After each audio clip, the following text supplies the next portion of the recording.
What up, family? CTR Media Network. Yeah.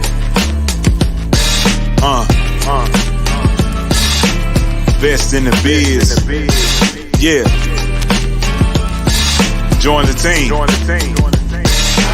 CTR is who we are, the media network, that's the best by far. Whether you listen at your home, at your job, in your car, come get the information that's needed above par. Never lasting, motivational podcasting, giving you the answers to the questions that you're asking. Serious talks and topics, how to come up and profit, how to better yourself, your health is here, we got it. Reaching 350 million, they tuning in.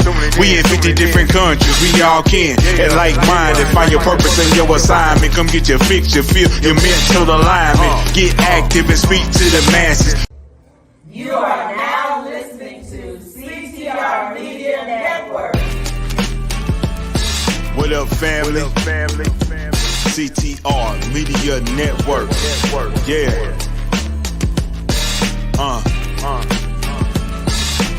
Best in the biz. Yeah. Join the team. CTR is who we are, the media network, that's the best by far. Whether you listen at your home, at your job, in your car, come get the information that's needed above par. Never lasting, motivational podcasting, giving you the answers to the questions that you're asking. Serious talks and topics, how to come up and profit, how to better yourself, your health and see. The podcast on CTR Media Network. That's me. I'm so happy to be here. Thanks to her, my podcast is doing great. 350 million, they tuning in. We in 50 different countries, we all can. And like-minded, find your purpose and your assignment. Come get your fix, your feel, your mental alignment. Get active and speak to the masses. Build your influence, all levels and all classes. Now you know you can monetize and grow. CTR Media Network, start the show. CTR Media Network. CTR Media Network. CTR Media Network. CTR Media Network. CTR is who we are, the media network, that's the best by far, you know. CTR Media Network. CTR Media Network.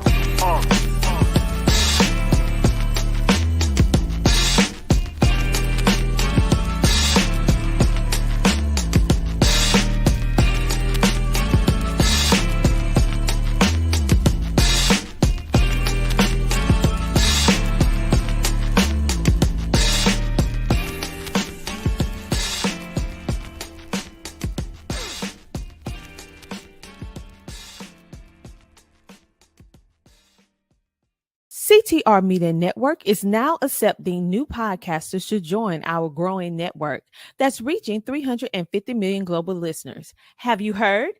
CTR Media Network offers podcast production, podcast training, distribution, and product placement. Book us for your next event or schedule an interview with CTR Media Network podcasters today. To learn more, go to ctrmedianetwork.com.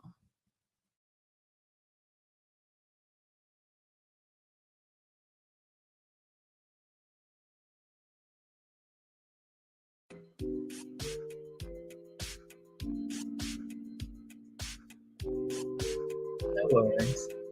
Ladies, gentlemen, girls and boys, welcome to Wings of Wisdom. We're having a little bit of technical difficulties, but my guest will be here shortly.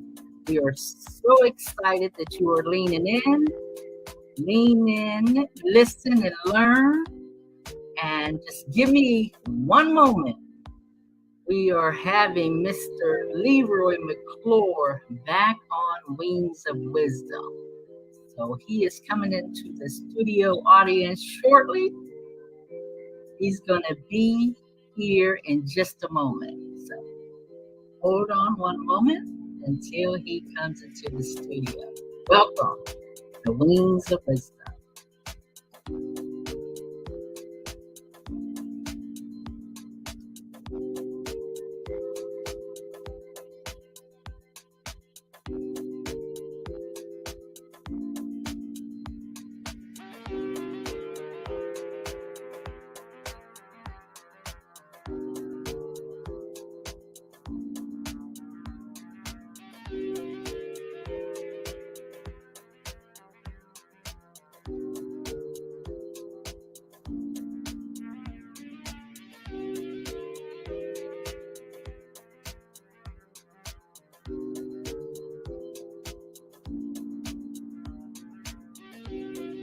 Hello, hello, hello, Virginia's virtual viewers. Give me just a few moments. My guest, Mr. Leroy McClure, will be entering the studio in just a moment.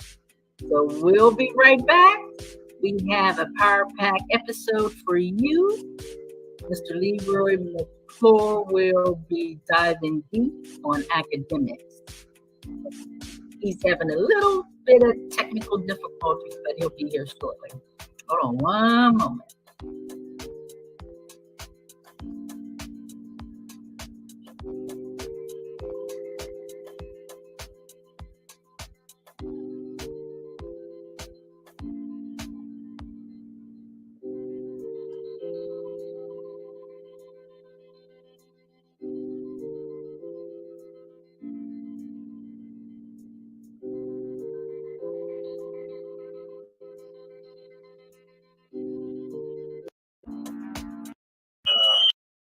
Full book. Ladies and gentlemen, thank you for your patience. We have the Leroy McClure Jr. back by popular demand on Wings of Wisdom, AAA Educational Services. We dove deep last week on the first day, which was Attitude, and his whole book that he wrote recently was around attitude and how to stay positive when you're overcoming obstacles. But today we are going to dive deep on academics and the inspiration behind that. So I'm going to ask Mr. Leroy McClure to give our new virtual viewers a snippet, short bio of all of his accolades, and then we're going to dive deep on academics. Welcome to Wings of Wisdom, Mr. Leroy McClure. Thank you, Virginia. Thank you very much. Well, I apologize for having some technical difficulty, but we're here and all things work together. Well, listen, I'm the founder and CEO of Focus Learning Academy, which was the charter school that we had for over 20 years. And now I'm the CEO of AAA Educational Services. And we're a consulting firm, and we work with school districts, helping them with their educational programs. I am the author of 3 books. My first book was The Shot Doctor, Nothing But Net. The second book was Why Sammy Still Can't Read. And my most latest book, which I enjoyed the most, is Life is Good, Post-Stroke. I am now better, not bitter. And so I'm glad to be here with you today. I am glad you are here once again. We appreciate you. Wings of Wisdom is built on biblical principles. And I know in Matthew 7:7. Yes. I know that's your biblical principle, because with this learning capabilities, people learn on different levels. And Matthew 7:7 says, ask and you shall receive, seek and ye shall find, and knock and the doors will be open. So can you break that scripture down just a tad bit as how it relates to learning capabilities? Yes, I can. I would love to. In fact, Virginia, we all were created differently. We don't learn the same way. There's different styles of learning. When you look at Matthew 7:7, it said, ask and it shall be given to you. That's an auditory way of learning. Then it says, seek and you shall find. That's a visual way of learning. Then knock and the door shall be open. That's a hands-on, auditory way of learning. We all learn differently. Unfortunately, our public school system don't recognize that. They think we all learn the same way, and so they teach the same way all the time. And some of us just don't get it. We just don't get it. And not only do we learn differently, but many times we need to hear it more than one time in 3 different methods. We call them modalities: auditory, visual, and kinesthetic. Wow, that is powerful because a lot of times we're just in a classroom trying to learn one way when in actuality, if the instructors were taught, so that we can learn the way that we are capable of learning, we can excel in our own area of expertise. Yes, that is so true.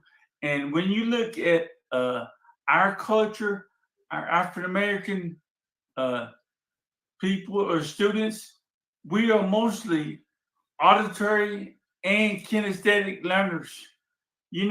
They have said, I don't agree with this, but it's true though. They have said, if you want to keep something away from us, put it in a book. We're not going to read it. We're not going to read it. But you tell us something. Look at the songs that we learn. We learn these songs. We hear them auditorily. We don't read the words, the lyrics. We hear it and we can memorize them. And let us do it. Once we do something a few times, we got it. And that's hands-on.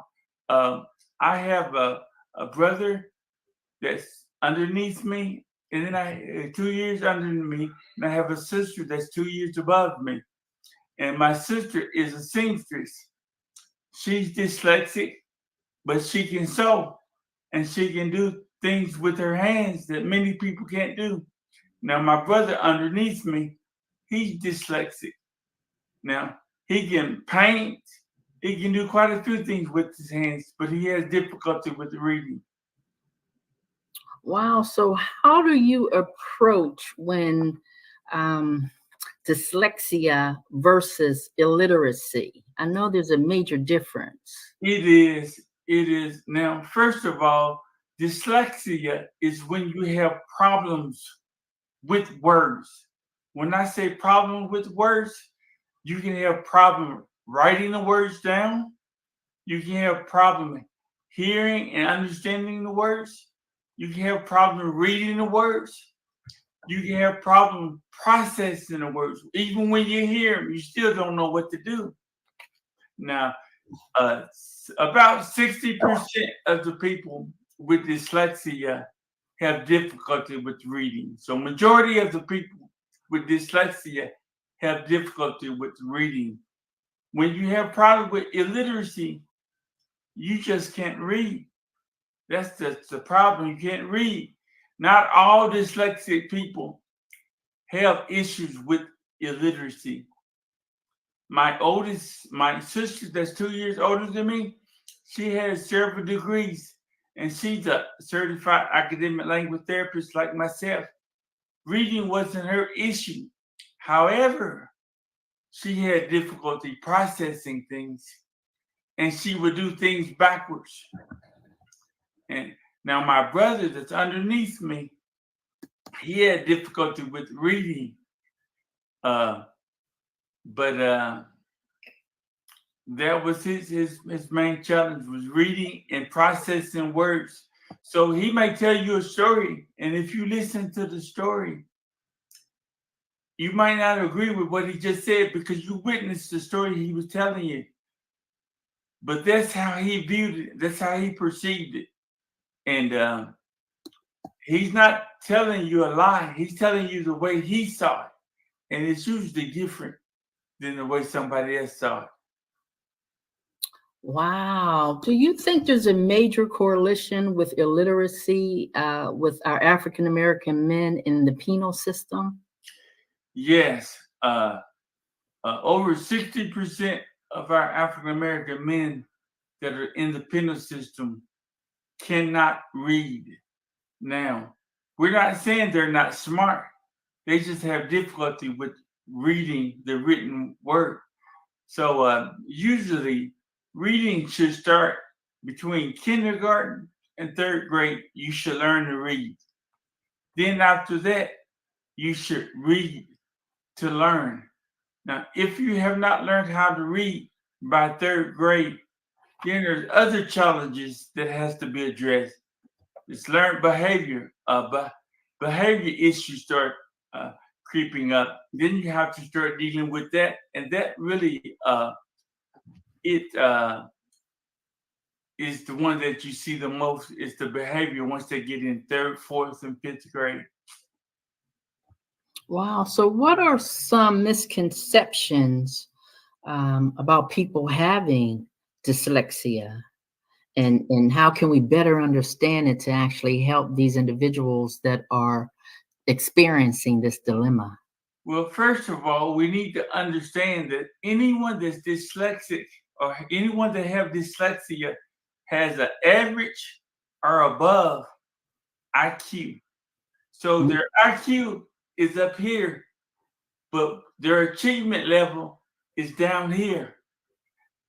They're not MR, which is mentally retarded. They're not. In fact, their IQ is average or above. They can be way up here. If you have about a 20-point discrepancy, that usually cue you in for being dyslexic. Some of our richest people in the world are dyslexic.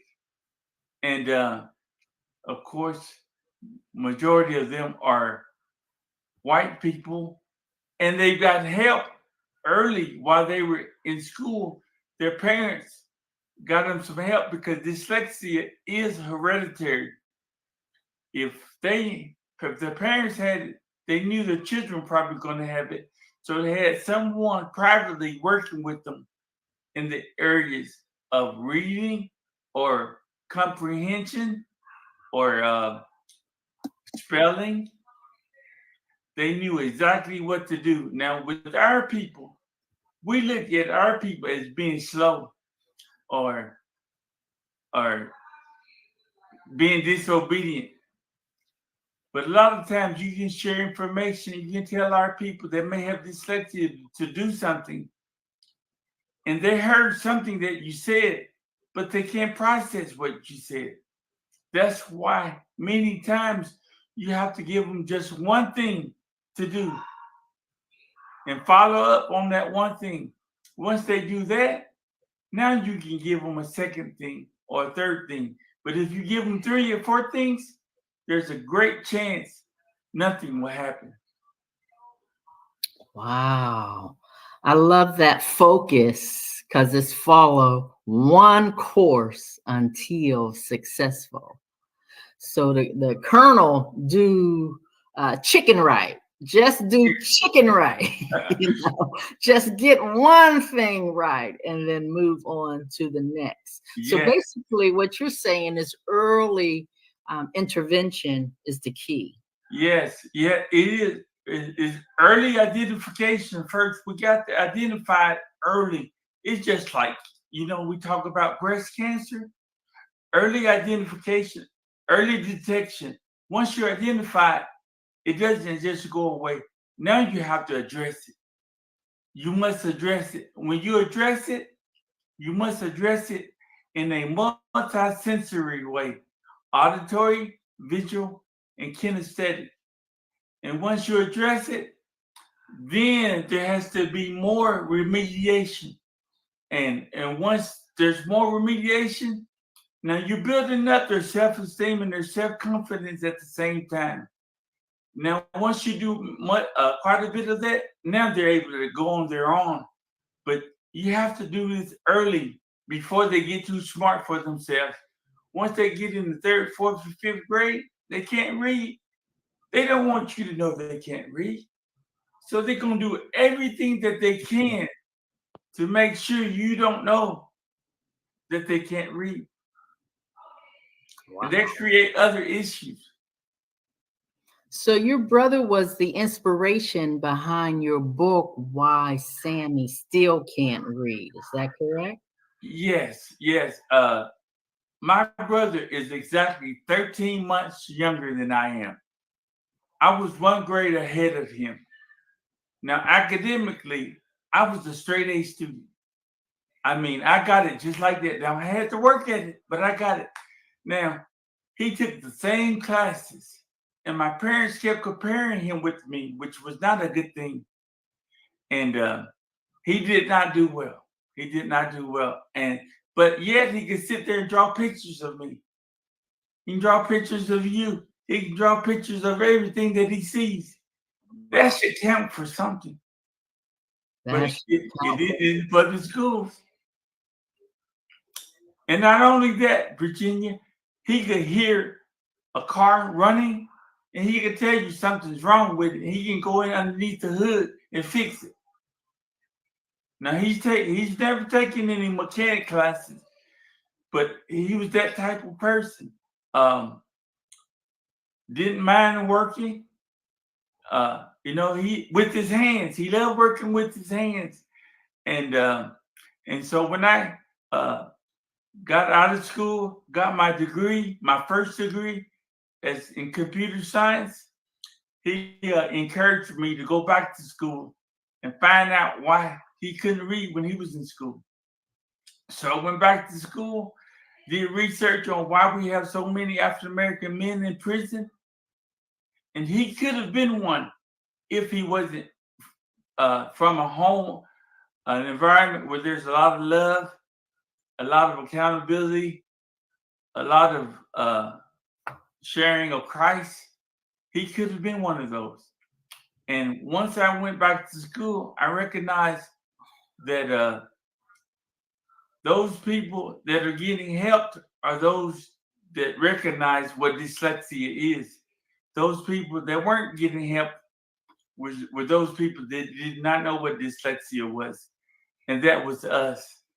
And so I decided to come out with the book to make it very clear that dyslexia doesn't discriminate. There are just as many African American men or African American people with dyslexia as there are white students or Hispanic students. Unfortunately, the white parents are aware of it and they know the signs and the symptoms and they know how to address it. We are not even aware of it. And when we become aware of it, we don't necessarily know the signs and the symptoms. And even if we do, we don't have the resources to address it. We assume that once we put our kids in school, they're going to get all the help that they need. And the teachers are doing a great job. Unfortunately, they're not trained to work with children with dyslexia. For example, I have a doctor. It's my primary care physician. Now, there are times when I have to go see a brain doctor, which is called a neurologist. He specializes in the brain. My regular doctors can't help me. That's the way it is in education. A regular teacher can help a child, can help educate a child if everything is okay. But if he has difficulty with dyslexia, he needs to go see a certified academic language therapist. They specialize in reading. Wow. Wings of Wisdom, virtual viewing audience. You are getting words of wisdom from Mr. Leroy McClure Jr. And his book goes in detail why Sammy still can't read. So you have to lean in. And if this information was valuable to you, you need to share this to those individuals that may benefit from it. But we are so grateful for you, Mr. Leroy McClure. And I just want you to give Virginia's virtual viewing audience last minute of those golden nuggets that you always have tucked away. And those individuals who are leaning in, we're grateful that you're leaning in. And if this was of value to you, I have artist Coleman on saying very interesting, and this is powerful information. I have Karen Thomas also. She's a coach, and she says this actually runs in my family. So, and some of my homegirls from my hometown are saying hello, and some of my friends from a wealthy community. So we have people on that are leaning in. So we are grateful for you. But can you give Virginia's viewers that golden nugget so that they can share this information? Sure, I would love to. Virginia, the Bible says, a lack of knowledge, our people perish. In Habakkuk, it tells you to write it down. But see, and then it comes to pass. But see, one of the challenges that we have as a people is we don't like to write anything down. We don't like to write it down. And we learn things, but we learn things the wrong way. We learn what we heard. What we heard isn't necessarily true. We spread rumors. For example, just the other day, we had a solar eclipse? Yeah, we had the solar eclipse. Now, my wife and my daughter, they run my company now, and they go into the schools. And my wife came back saying, Lee, the kids were saying we're going to have an apocalypse. The world going to end. I mean, I laughed and I laughed. I said, how did they get that? Because they heard it from somebody else. Apocalypse, not a solar eclipse, but an apocalypse. The world was going to end. So half the kids did come to school. So a lack of knowledge, our people perish. Wow. Biblical principles, knowledge, wisdom, but in all you're getting, get understanding. Habakkuk 2:2 says, write the vision and make it plain so that he who readeth will run with it. Yes. You want to make it so plain that when somebody else see it, they can pass the torch and they could run with it.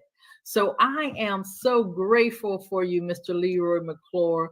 Ladies and gentlemen, Virginia's virtual viewers, boys and girls, now is the time to share on your electronic toys. And thank you truly for leaning into Wings of Wisdom.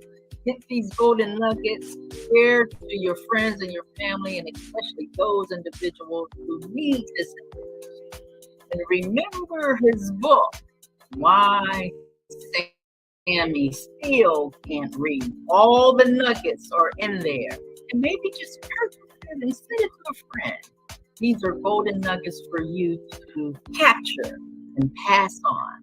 So thank you once again, Mr. Leroy McClure. We're so happy. And we're going to dive deep next week on the third A, which is athletics. So we hit attitude. We hit today academics. We'll dive deep on athletics. Thank you so much. You're welcome.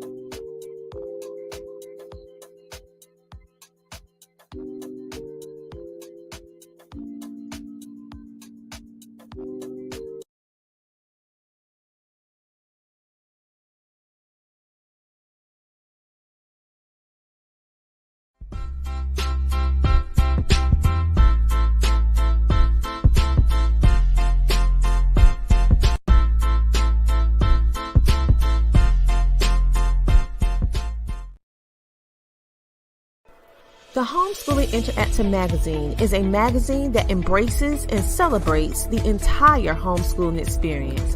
Our magazine is different from all the rest because we provide beneficial information and assistance in homeschooling, business, wellness, mental health, resources, and life.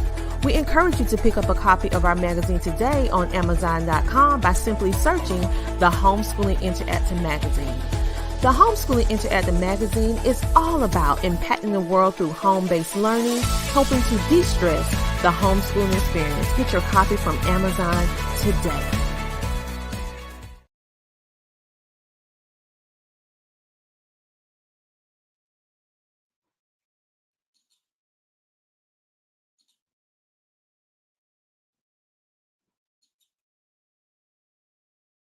Hello, guys. Happy triumphant. It's not triumphant Tuesday. Forgive me. Happy Thursday. I'm so used to saying certain things on certain days, right? You guys know that. Anyway, happy Thursday. Happy Friday Eve. Happy first week of April. I can't believe it's April. It's like the year. I don't know about you, but it's just flying by. Anyway, I am happy to be here. I hope you guys have had a good week. I'm here to talk to us a little bit tonight about something that is definitely, you bring attention to it, or more attention is brought to it during the month of April, because April has been designated as Stress Awareness Month. And this is something that I frequently talk about, particularly when I talk about taking care of yourself and the things that we need to do in order to be our best selves, personally and professionally. And one of the major things affecting us, not just women, but affecting men, affecting not any age-specific generation, any age can experience some degree of stress. And with the way that society is now, stress is at really an all-time level high. And it's interesting because CNN just did an article today on stress, talking about how it shows up in our bodies and some of the things that we should know about stress, how hormones trigger a certain reaction in our bodies, and that creates the tendency, of course, for our hearts to beat faster, for our blood pressure to increase, for blood sugar levels to increase. And that alone is not always a bad thing, but it is bad when it gets to the point where it's at a prolonged level of that going on. So sometimes we may feel stressed. Some of us may feel stressed as we prepare for a big event, right before we go out on stage, perhaps, right before a basketball player goes out for that game, the championship game, just anything that could create an adrenaline, preparing for an exam, and that adrenaline and that stress level is at an all-time high. This is going to be okay dealing with those types of things. But when we have that stress at an elevated level for a persistent amount of time, that is when it starts to do damage to us, both mentally and physically. So what I wanted to talk to us today about, basically, I wanted to talk about the things that really kind of bring about those conditions for us, and some of the things that we can do to combat what we're feeling and that tendency to be at a stress level. Challenges are unique, and for that reason, what people feel with stress is unique, or what stresses people out is really unique as well. So there are 5 key points that I want to bring to our attention involving stress and really kind of understanding stress. And the first one is it's universal but individual. And that's what I just said. All of us feel stress, but how we feel it, what stresses us, how it impacts us is really an individual thing. It's something, of course, that, may even involve a certain age level, not because a certain age level may stress more, but because there may be certain things that may stress one age level that doesn't stress another. So it's very individual. So it's nothing, or it is something, again, that's felt by everyone. Now, there is a physical impact to it. Our bodies respond to stress in ways that can be harmful, which is something I just said as well. It can be harmful over time. If that stress level is at that same intensity for a period of time, then we start to feel it. And we definitely start to feel that stress, or the effects of stress, a little more as we age. And why is that? Probably because we've been stressing in at a younger age, right? And we continue to have that stress level impact our bodies So over time, anything that is being beaten, as an example, or being worn out, or you consistently at a high level, then yeah, as you start to age, it is definitely going to take more effect on your bodies, right? What else?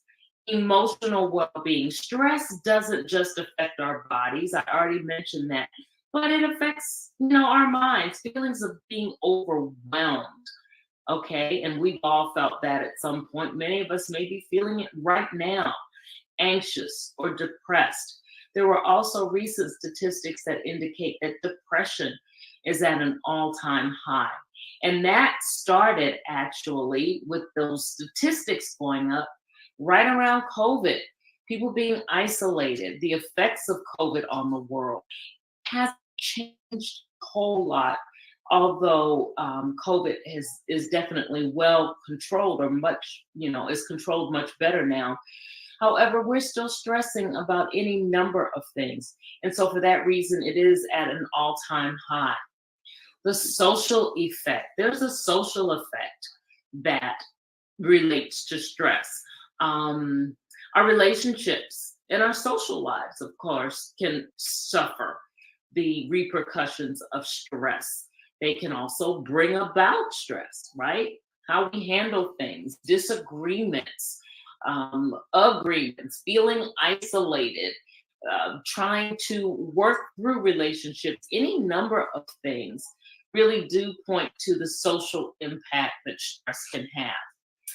And the last thing I want to tell you about is, on a positive note, it's never too late to address stress. So don't let this whole age thing, we risers, don't let that in any way affect what we see, what we feel, how we feel that we can come out of our stressful situations.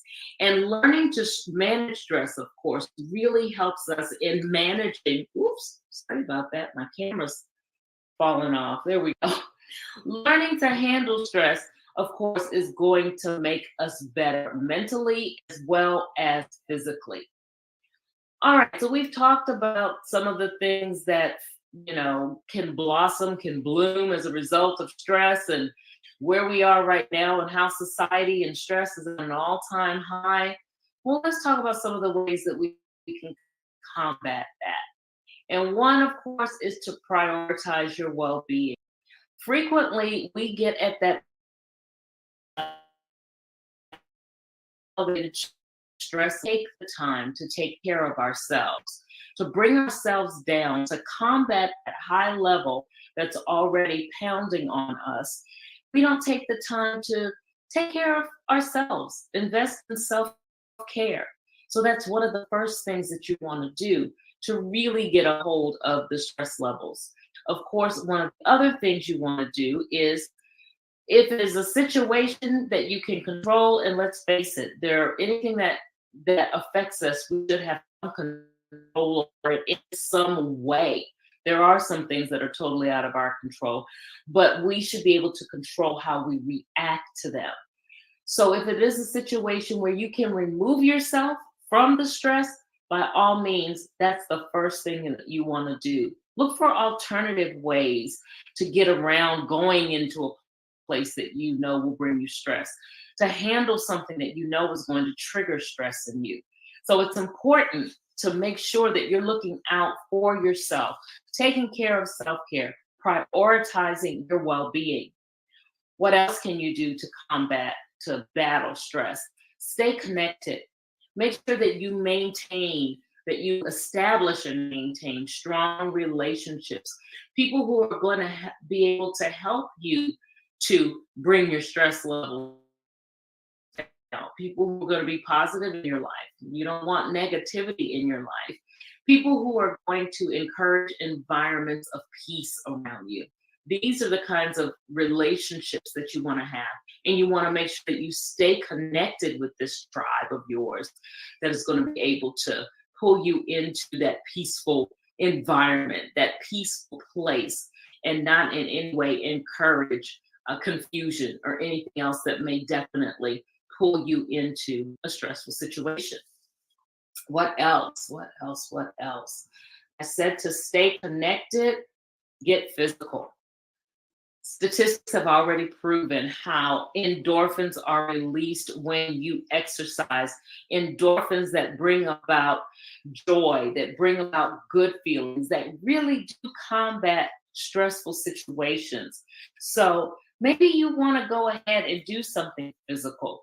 You can do something like walking. You don't have to always do strenuous exercising. You can do something like walking or dancing or just getting up and stretching, yoga, all kinds of things that you can do to get your body moving, get your heart rate up in a good way, and get those endorphins going as well.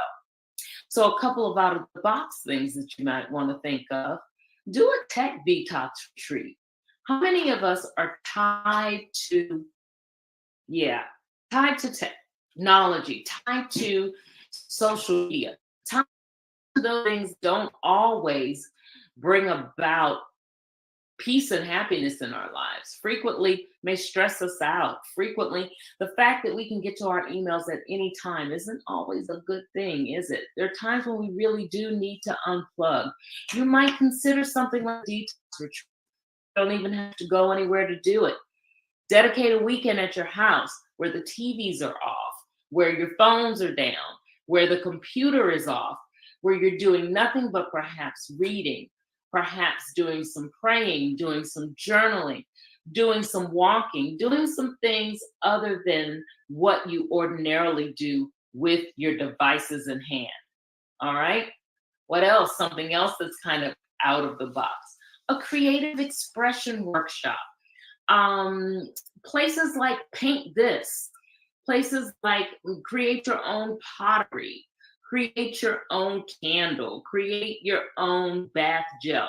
Those are the kinds of things that really do bring about creativity and really help to relieve that stress. You're doing something that is going to produce a product that you'll like.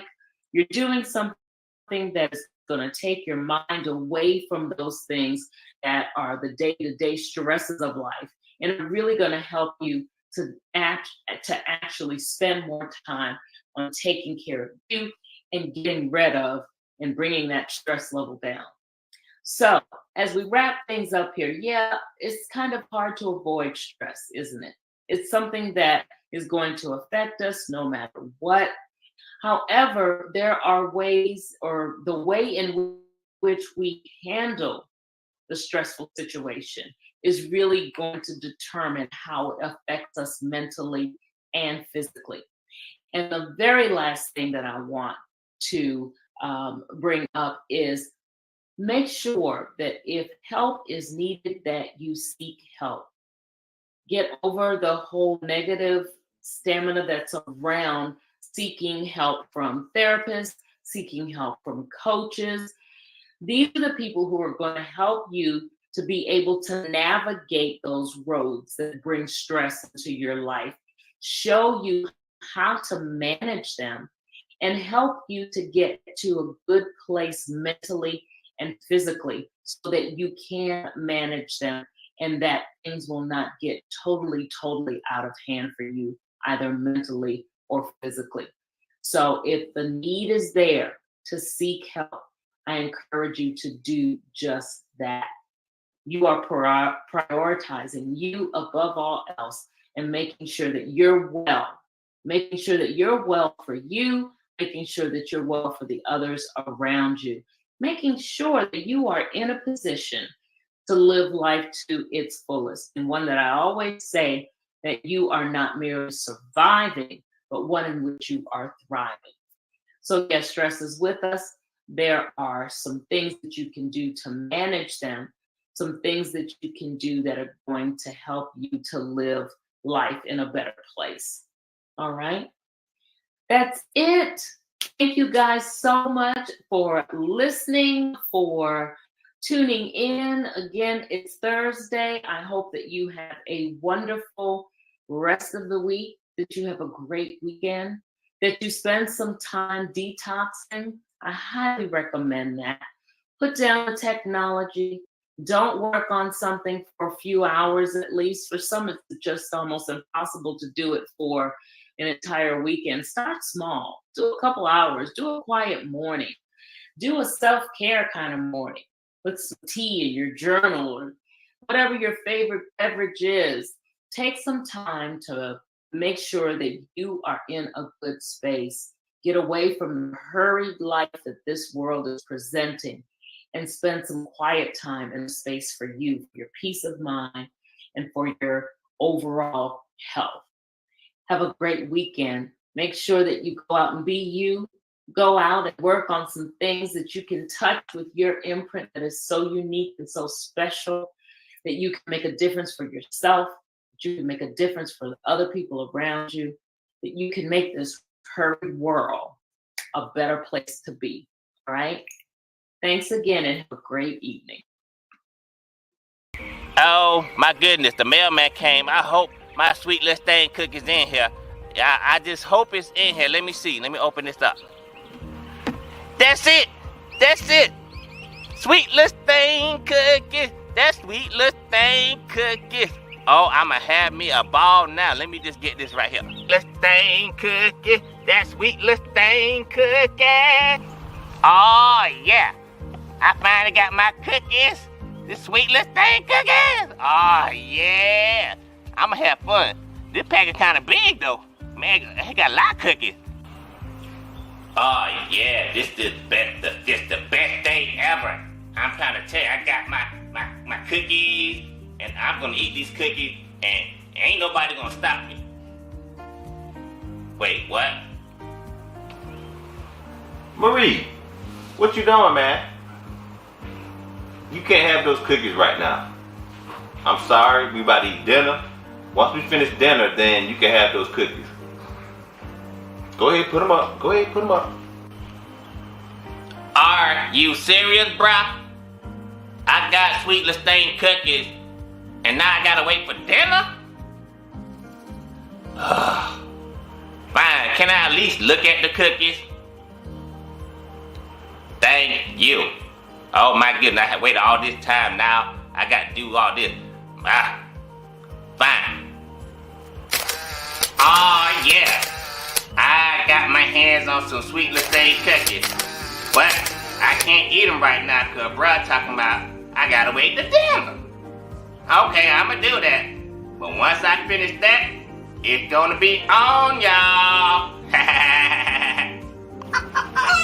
Wait a minute. Wait a minute. Bruh talking about cooking some food. All this is a can of salmon and some frozen biscuit. Bruh cannot cook. I know he don't think I'ma eat this. Ain't no way. Bruh. Hey, bruh. Daddy. Daddy. Where are you? You set me up, homie. You had me about to eat a can of salmon and some frozen biscuit. I'm not down with that. I want my sweet Listeine cookies. My sweet Listeine cookies.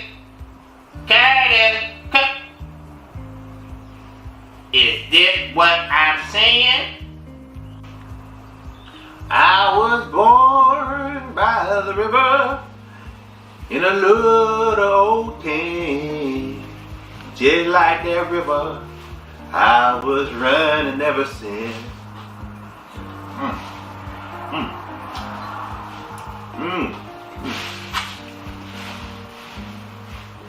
Marie, hey man, it ain't what not what it thinks. I'm sorry. I was just gonna eat one cookie, but I ate them all. It's not my fault, Marie. I know better than this. You tried to set me up, homie. You had me eating that nasty food, and you ate all the cookies? Finish him.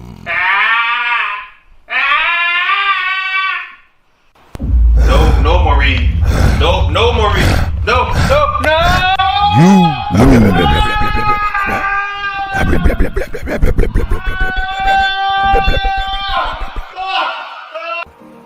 Hey, family. I'm sorry y'all had to see that. But what did we learn today? One thing we learned is You don't mess with Marie, and you don't mess with his sweet Lestane cookies. Tell him that right, Curtis. That's right, y'all. Don't mess with Marie and don't mess with his sweet Lestane cookie. That's all I got to say. I'm sorry.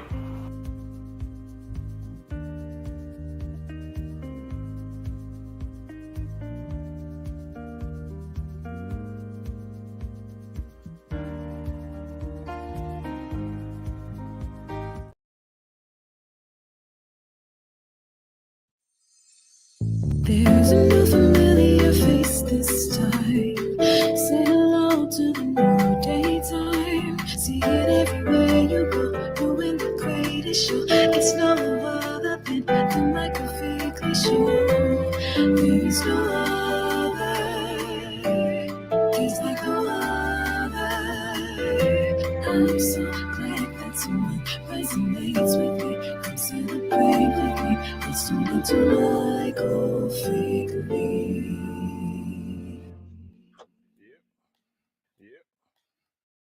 Hello, everybody. Welcome to the show. I'm Michael Finkley. And so behind us, we're actually at the home of Miss Olgarita Davis White. Now, she is running for a re-election position with the Marion School District, South Carolina, right here for District 7. She's looking to change the wave of education even more so than she already has. Take a look at this.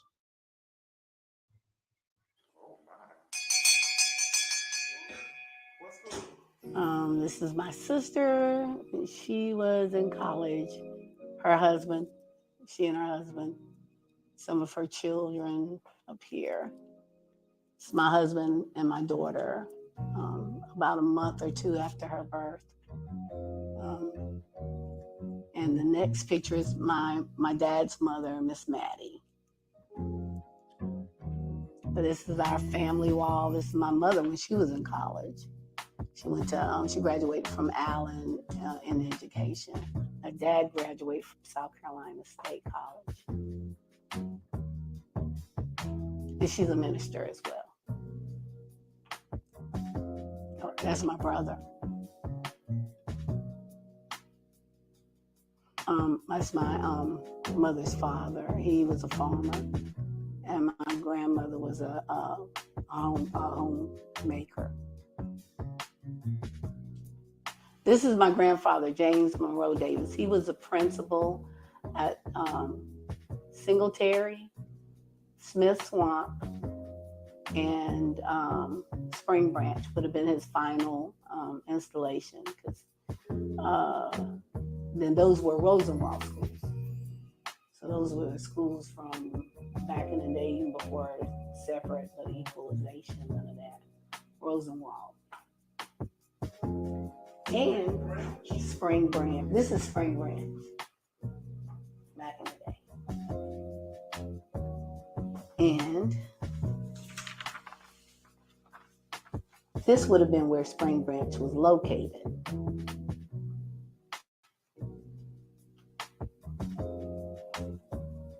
And that's Spring Branch, which would have been the Rosenwald School. Then it became the Equalization School right here on this map. So you'll see that all of that was done in 1954 when they started this part right here. The person that sold them the land to put that school was my grandfather, James M. Davis. He sold it with the hopes that they were going to put that school there.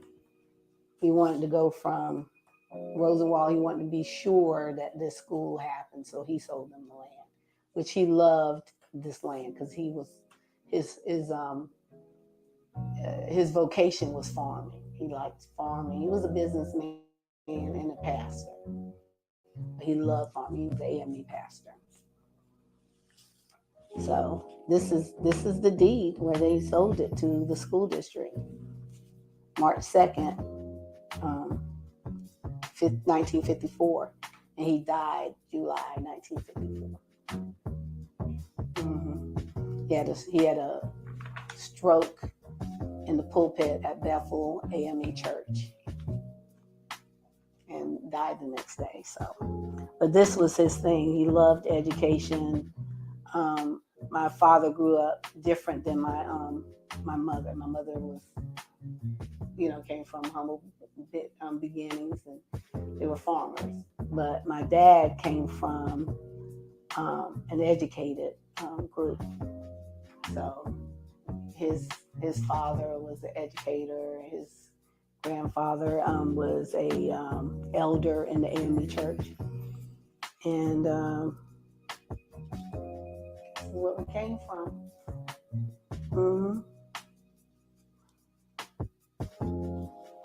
So it's in the DNA to serve the people.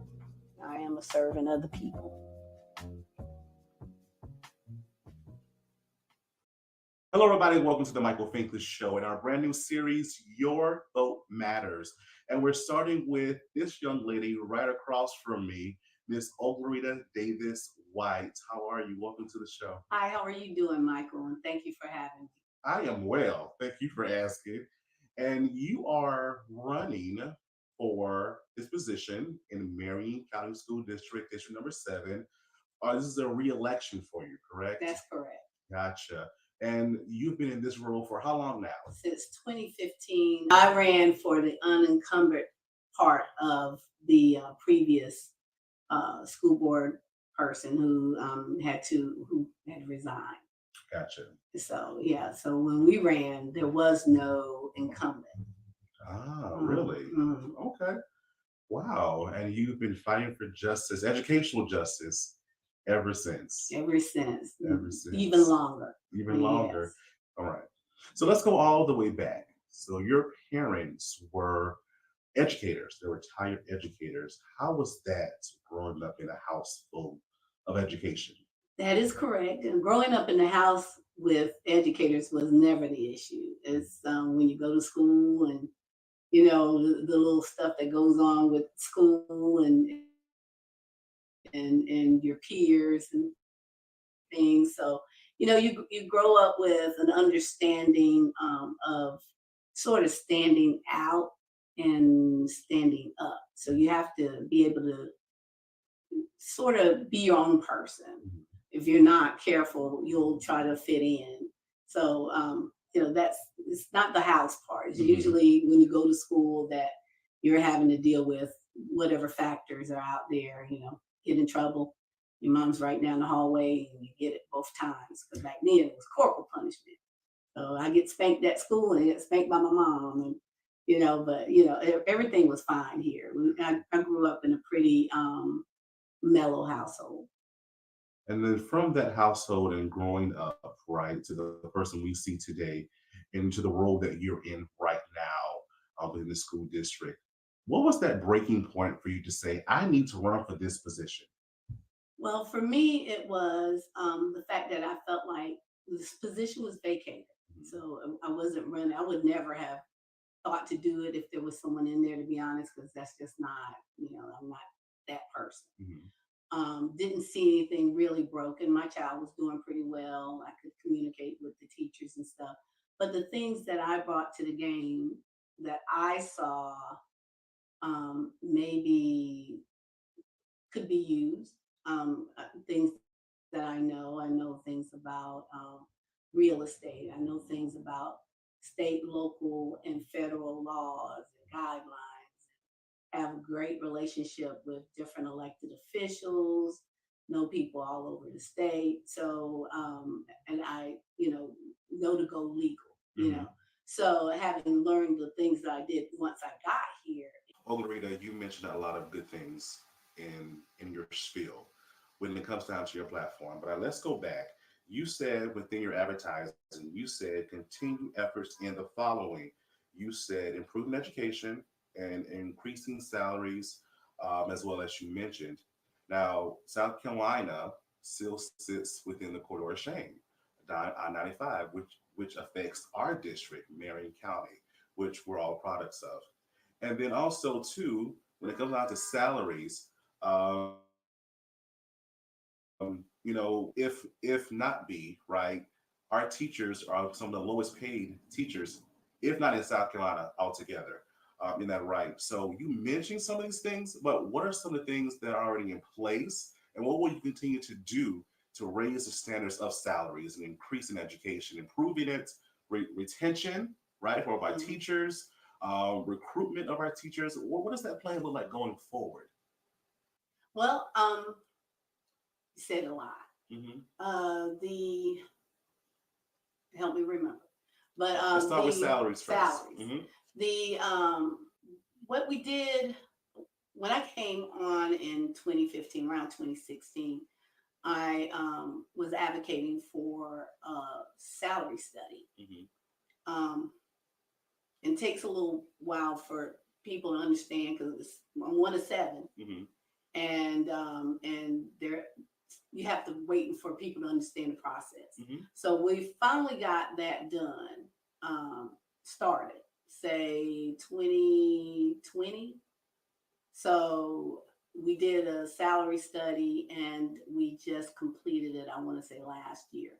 So you're not going to be able to do anything till you know what it is and where we are within the PD, you know, and because they generally do it for your region when they do a salary. And they'll tell you for the state, but what matters mostly is how do you compete against your neighbors. And we are the lowest, you know, it's just that simple.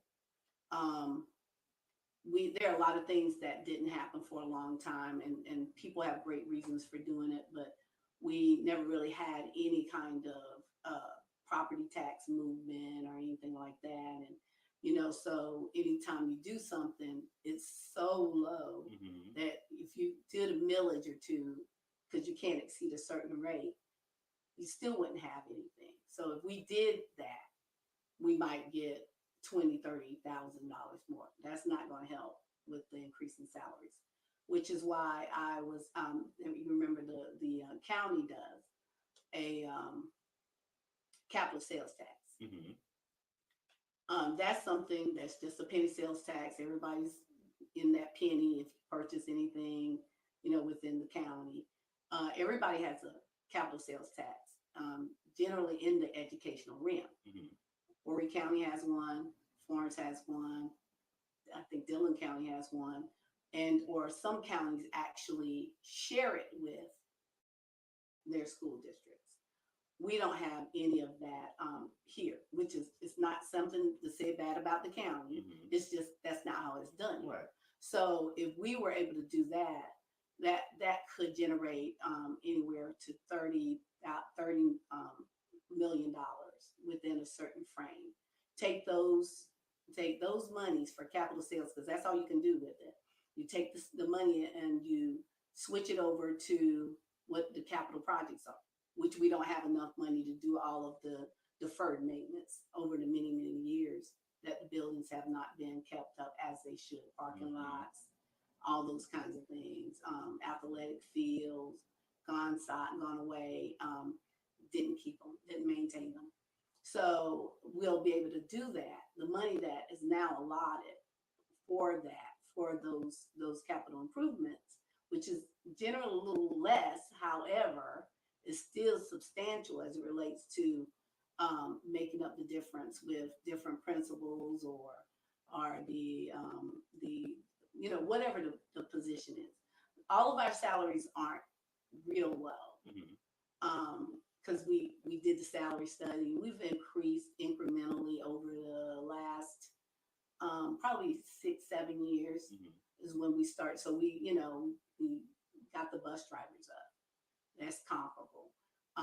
And when I say comparable to Florence and I think maybe Horry,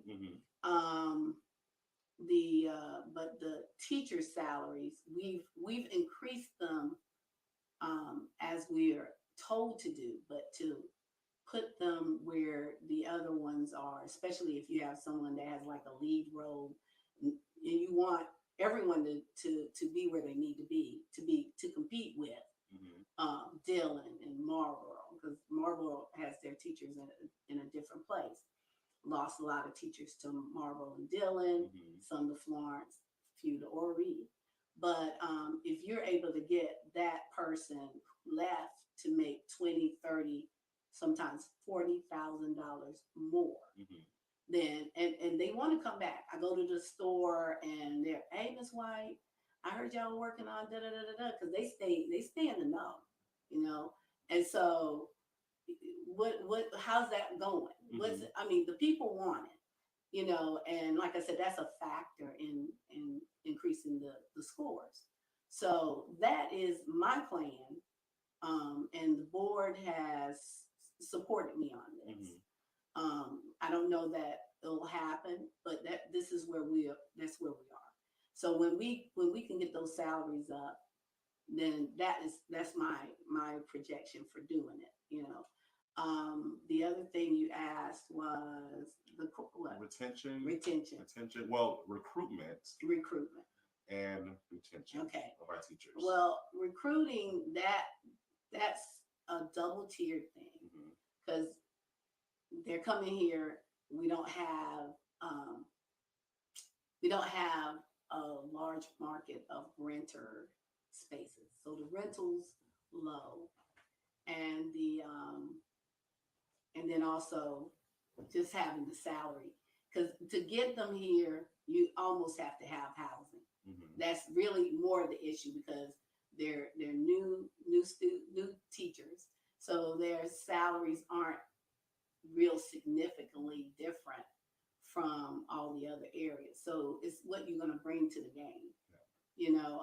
So we have to have infrastructure in schools to support what people need. We can't operate like we've been operating. We've got to get the infrastructure, and we've got to get our schools hardwired for what's next, AI, whatever the situation is, because we can talk about being afraid all we want. It's here. So you got to have the students ready for that global advancement, and part of that is having this new energy coming in straight from schools and colleges, knowing what it is, what's the next, you know, bringing what they have, and then learning what we have. Because one thing I think we do really well in Marion County is when we're training them, we're teaching them, because when they leave, they don't go somewhere and just end up being like in the classroom, whatever. When they leave, they become principals, they become heads of departments and stuff. So what we're doing here isn't the problem. It's the keeping them, the retaining the best, you know. So being able to, pay them what they're supposed to be paid, you know. But they're generally, $30,000, $40,000 differences in what they're making here to what they're making in Orrery. Remind the viewers, what has Oloretta done for Marion County School District? It started off for me, again, the global and world knowledge. And it started off for me with bringing in programs that we didn't have, the introduction. We always had, or had for a long time, a robotics team. Do pretty well, but they could do a little differently if we had a feeder program into that. So we do now have the Lego leagues, clubs, in different schools. And that was one of the first things I did, literally prior to me even running. I was already working on it. And I'd gone to Senator Williams, and at that time it was Representative Wayne George, and Gore's Tires, and some other organizations. And we got some money up and brought one of those camps to MIS. My child wasn't going there, so there was no, I didn't get anything out of it. It was just something I felt like, if we could do this, it's just like athletics. You can't start off at high school. You got to teach them in recreation how to dribble the ball, and it should be a progressive thing. So everything that I thought with that, that's what it was. The other thing would have been that I thought we could have an IB program. And what I don't know is what I don't know. So Dr. Bethea was like, okay, I researched this and this white. Can't do that because, and then she was like, but what we can do is do an early college. So, so she went out there and she did it. I mean, so we had the early college, and that was something that I went directly to her about prior to the situation that happened in the southern part of the county where we were losing population so quickly. They were taking the children to right across to like Johnsonville to school. And so when the flood hit, when the 2016, and the school had to be vacated, we were already talking about what are we going to do. And I told Dr. Bethea, I said, what about theme-based schools? You know, I honestly was thinking, because you don't know what you don't know, music. I have a great affinity for music and arts, and I love it, and I think it changes people, you know, and I think our community needs more of that because we have some super talented students. So she said, Miss White, I agree with you about theme-based STEM Academy. So that's how that went. So that school, Creek Bridge, went from the fastest losing population in the county to the fastest. Wow. I mean, like, we need to be talking about, do we add wings to this? I know they want to kind of, you know, some people like, well, add some to the, I don't want to lose that energy that they have down there, because it's awesome. And children go there from all over the county. We have people coming in from out of the county going there. It's like I said, it's the fastest growing school that we have in the district. Maybe shy of like the Montessori, because Montessori is super popular. And that was the other thing I talked to Dr. Bethea, and not to say these things weren't on her mind, that's not what I'm saying. But the conversation was, my daughter went to Montessori. Before we moved here, we were in the Midlands area, and she went to the Montessori in Ridgeway, because they had this Montessori that was like phenomenal. It was plant-based, meaning industry-based. So they brought their own school in because they wanted to have that kind of vibe. So you had that school was so unique because it had an international body. So you had all kinds of people from literally all over the world going to the Ridgeway School. But that Montessori program, it works. Like Head Start works, you know. So when my daughter came and she started school here, you know, 4 years old, along with the education she was getting here at the Child Development Program, which was Agape Land, she was reading. Wow. Montessori works. The Montessori scores are the strongest in our school district, comparable to none. They're doing it. So Montessori works. So we're talking about the expansion of Montessori in all the schools, class by class by class. Because right now, every year, Dr. Bethea's wisdom is to take it up, because you can take Montessori all the way up to 12th grade if you like. The difference between Montessori and just your regular standard classroom situation is the direction. Standard classes, teachers teach. Montessori, child directed. So children teach literally other children. And then what happens out of it is that they learn through the manipulation of different kinds of I don't think they call them games. They call them something else. But basically, your first grader could be doing geometry easily, because they're using these little toys and these manipulatives. And not only, you know, so everything that they do has about 5 or 6 purposes beyond what you see. Picking it up, looking at the triangle, making the geometric shapes. And so nothing is what you think. So when people go in there with, and they're like, my child's playing all day. So somebody says the same thing about Head Start. Head Start's it's child teacher directed, but Montessori is more child directed, even more so than Head Start. So that's why they work, because you and I playing together, you know a lot more about certain things than I know. And then who's the best teacher for me learning it than you?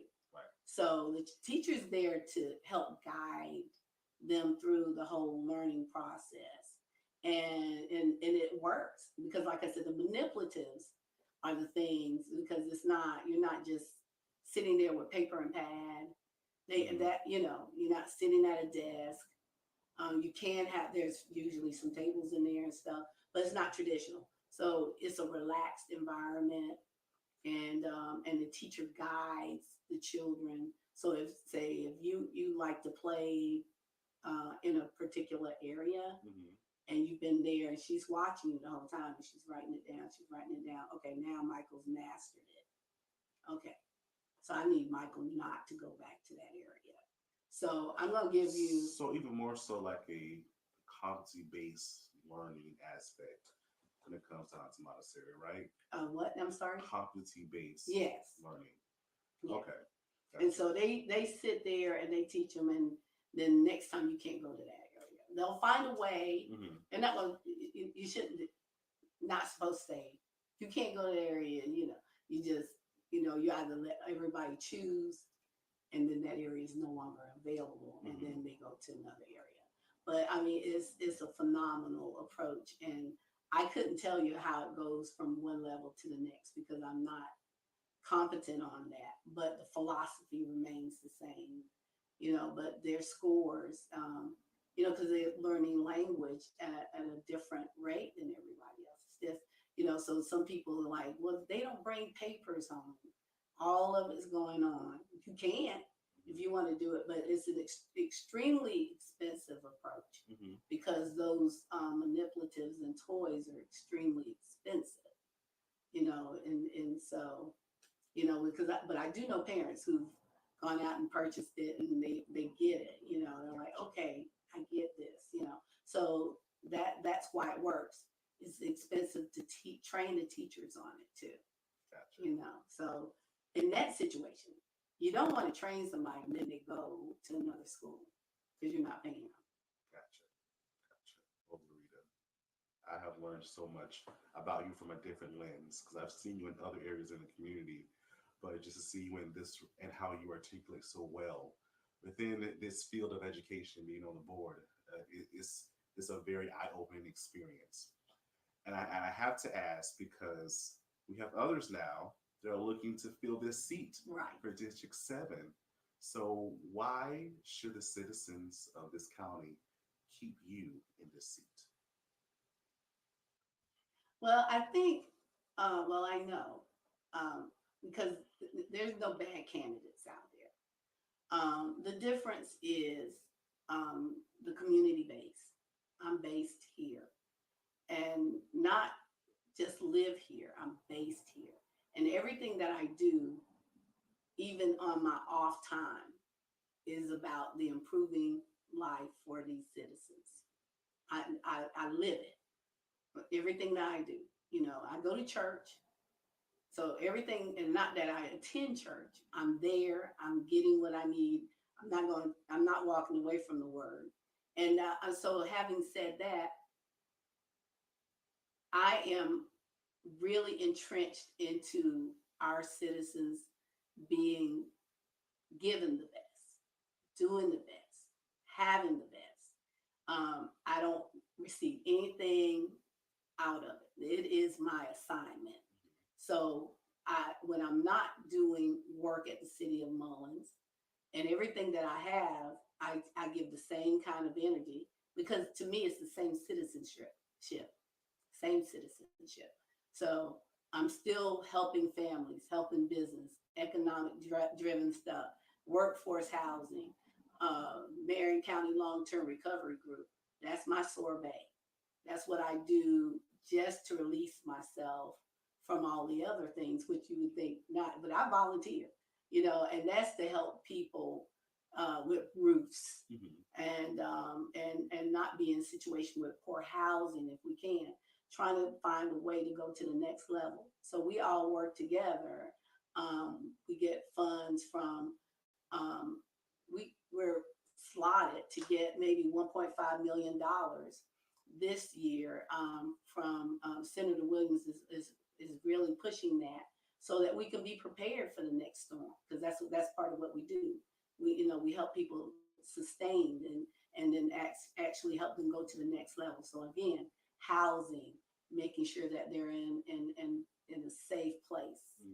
And that's, seniors, families, everybody. So everything that I do, I bring it to the nucleus of what I am, which is that school board, because you can't tease it out. Again, you can't just be concerned about one particular thing.